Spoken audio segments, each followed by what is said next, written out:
பிரபல தெலுங்கு நடிகரான மோகன் பாபு, ரஜினி, கமல்ஹாசன் படங்களில் முக்கிய கதாபாத்திரங்களில் நடித்ததன் மூலம் தமிழ் ரசிகர்கள் மத்தியில் மிகவும் பரிச்சயமானவர். கடந்த 2020ஆம் ஆண்டு வெளியான சூர்யாவின் சூரரை போற்று படத்தில் விமானப்படை அதிகாரியாகவும் மிரட்டியிருப்பார். தென்னிந்திய திரையுலகில் முன்னணி நடிகராக வலம் வரும் மோகன் பாபுவுக்கும் அவரது மகன் மஞ்சு மனோஜுக்கும் இடையே சொத்து பிரச்சினை பூதாகரமாக வெடித்துள்ளது. சொத்து பிரச்சினையில் மகன் மனோஜ் தன்னை தாக்கியதாக ஹைதராபாத் போலீசில் மோகன் பாபு புகார் அளித்தது தெலுங்கு திரையுலகில் பெரும் சர்ச்சையாக வெடித்துள்ளது.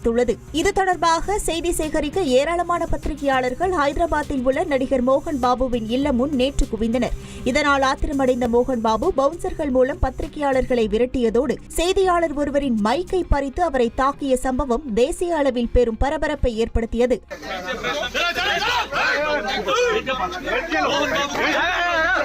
மோகன் பாபுவின் இந்த செயலுக்கு கண்டனங்கள் குவிந்து வரும் சூழலில் பத்திரிகையாளர்களை தாக்கியதாக அவர் மீது காவல்துறை வழக்கு பதிவு செய்துள்ளது. இந்த நிலையில் தனக்கு பிபி அதிகரித்து விட்டதாக கூறி மோகன் பாபு கச்சிபவுலியில் உள்ள தனியார் மருத்துவமனையில் அனுமதிக்கப்பட்டுள்ளார்.